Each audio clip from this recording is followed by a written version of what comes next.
This is an important car. This is a 2000 Civic Si, the last year of the double wishbones and the Civics. This car has 31,000 miles on it, and again, no coffee can muffler or aftermarket anything. So it's no glow lights or anything. Right, it's a rare bird. We do have underbody lighting, but that doesn't really detract from the value. So that's the cars on the floor. The cars on the shelves, some of them are nicer than others. But to be on the floor, they have to be among the best. We do have two very lovely Legends that are in unbelievably clean condition, but they're so big that they take up room, and I decided to put them on the shelf. Sorry, Tyson. I was going to say Tyson. That Accord wagon is kind of a cool car. Here's a special one, the blue RealTime four-wheel drive Honda wagon. We raced those on the ice back in the late 80s when I first got hooked up with Honda. And the first year we ran, we gutted the interior but just ran it stock. And the cool thing about it is it's got a really nice four-wheel drive system, and it had the CRX SI engine, so it was a 91 horsepower, 1.6 liter engine that, you know, for its day was putting out pretty good power. But a friend of mine who we were competing against went and he took a pit board and he wrote milk, eggs, bread as I went by, because it's, you know, a station wagon and we're out there racing it. So my friend did that. Next up we have the Honda Today. That's a Japanese only K-Class car. The car beneath it is a 9,000 mile base model Accord. It's got steel wheels, no air conditioning, no windows, locks, sunroof. It's a manual shift, no radio. I mean, base model, and it has 9,000 original miles, totally unrestored. The upper left, that's the first year of the second generation Accord. The blue one down here being a 1978, that's first generation Accord, and they stopped making that version in 1981, and we'll talk about the one in the showroom last. But this one up in the upper left is a 1982, and this must have been like the first one that a dealer got, because it's got every option known to man. It's got alloy wheels, wheel opening moldings, body side molding, door edge guards, leather wrapped steering wheel, air conditioning, automatic transmission, bumper overriders, luggage rack, and louvers. So, I mean, you could not get more pimp options on an Accord than that. And I think that that's a one-owner, 60,000 mile car that's in very nice shape. The other end of the spectrum from the red one. Exactly. Yep. What about the Prelude? Okay, the first gen Prelude, that's a 1980 Prelude. I think it's got maybe 70,000 miles, I don't remember. But that's part of the Accord family. This being I think this is a Gen 2 Accord. Well, geez, 1, 2, okay, that's Gen 4, then this red one is a Gen 5. So I think we're missing a Gen 3. That's a Gen 2 Civic. It was a Civic S. That's a pretty nice car. We restored that. That's a 1983. 86. Okay. 86 Civic. Last year of the second gen Civic.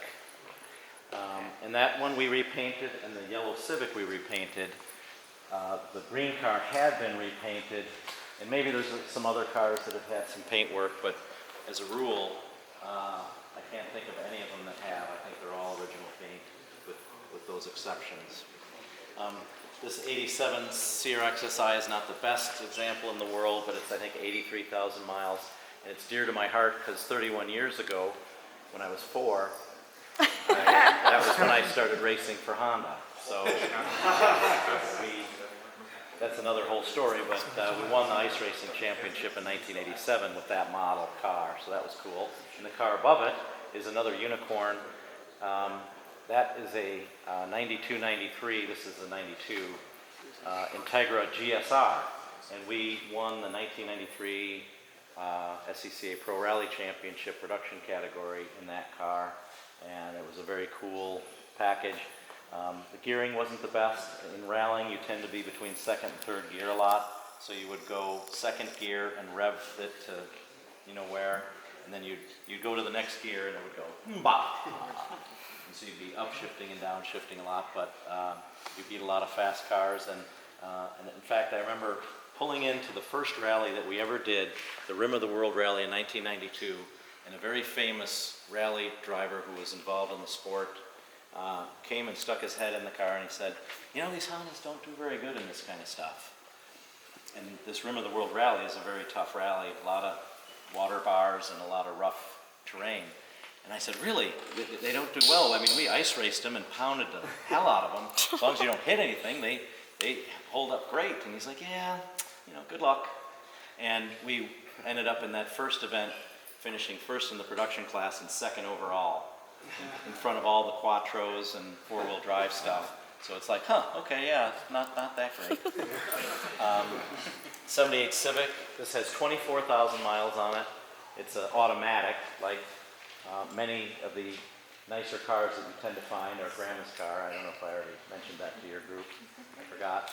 That's a Gen 2 Civic wagon in pretty nice shape, pretty cool car. There's the Accord Aero Deck. That's a Europe-only two-door station wagon that has the wrong wheels on it. John D has one with the right wheels on it, but we haven't gotten around to. We have the right wheel and tire package, so we'll fix that. And now we can go in the showroom and look at these last three cars that are in the showroom for a reason. What year is the Aerodeck? What year is it? Mine? No, this. The Aerodeck. What do you think? 89? Okay. All right, so you can only fit so many cars in the showroom. And these three cars aren't in here by accident. We felt that these were, you know, certainly among the best cars that we would want to showcase in our showroom. This vehicle here is very special because it was the first four-wheeled conveyance that Honda produced. Starting in June of 1963, the first four-wheeled vehicle, the first motorized product that they had that wasn't a motorcycle was the T360. And they proceeded to build over 100,000 of these for the next 5 or 6 years, and were very prevalent. But unlike those S600s, for example, or other cars of that era, like an MG or a Austin Healey or this or that, these were appliances that you used and then you threw away because you were done with them. It's not something that you would consider, you know, cherishing or you know, putting on a pedestal, as they say.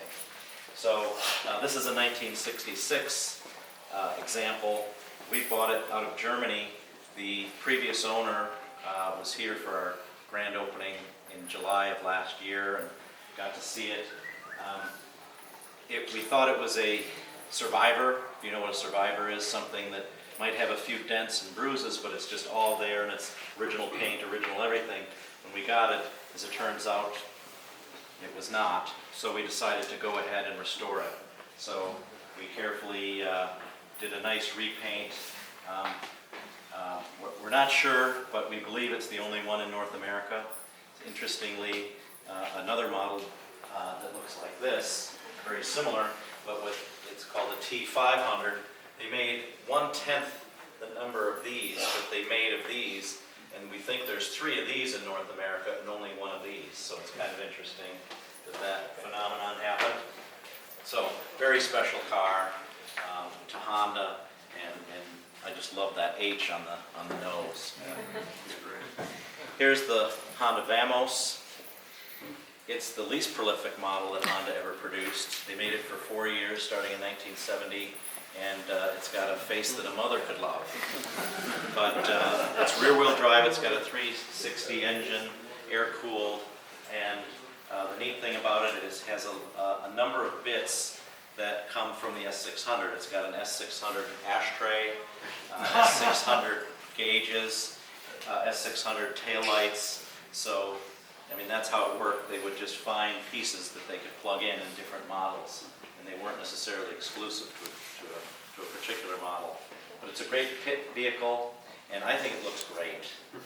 And it's very safe because what could possibly go wrong when you have these bars holding you in? So that's that. Now our last car, last but not least, is this 1981 Honda Accord.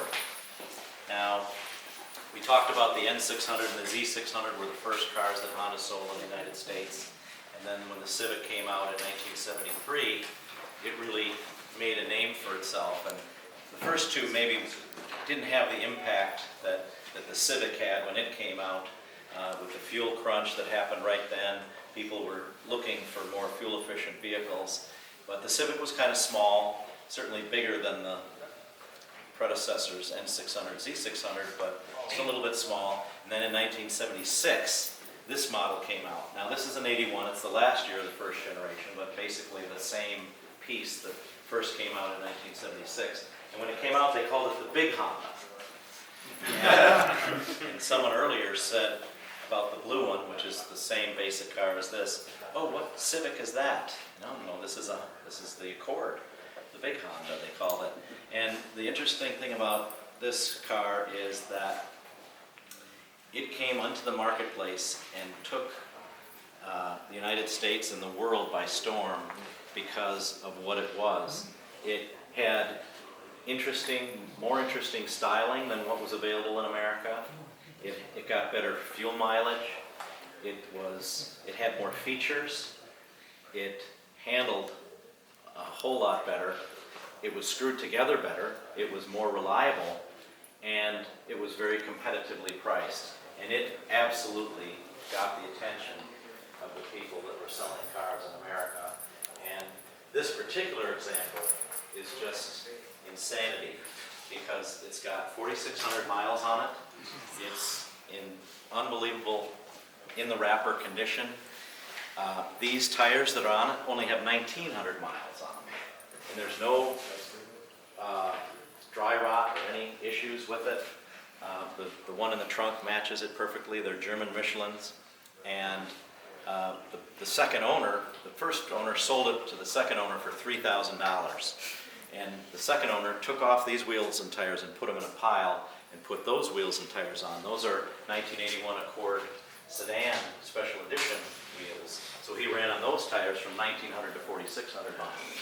Then that guy sold it to somebody who paid $10,000 for it. And then it was in a museum in Pennsylvania, and it may have flipped one more time. And then I bought it off of eBay. And when I saw it on eBay, it's like, well, no, we already have that representation. We don't need another Honda Accord. We already have that model. But then we started to look a little bit closer and see how stupid this one was. And so we're proud to say that we own the most expensive first-generation Honda Accord in the world. But you can't just go and find another one, can you? So if you look at that engine room and you see that hose that connects the air filter, unit, it's just uncanny. And just everything about it, you can open the doors here and open the back. It's just, brand new. Was seafoam green a popular color?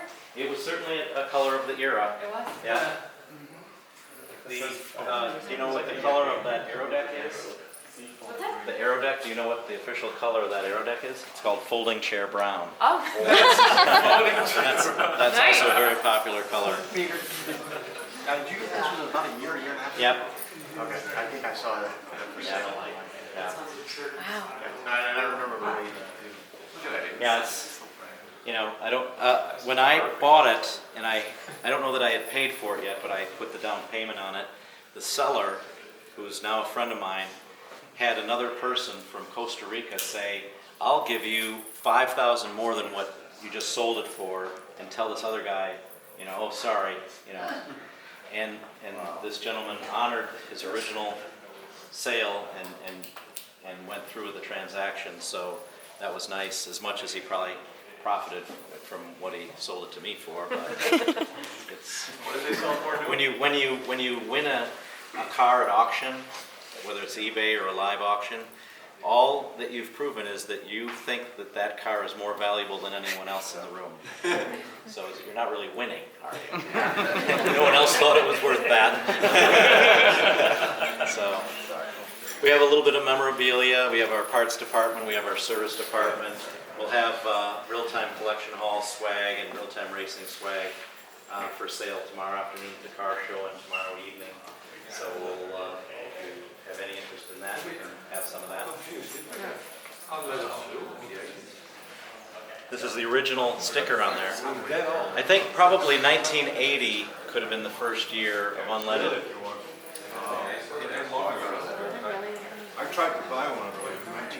and it was a 6-month wait. I had to buy a used one because I couldn't buy them. Right.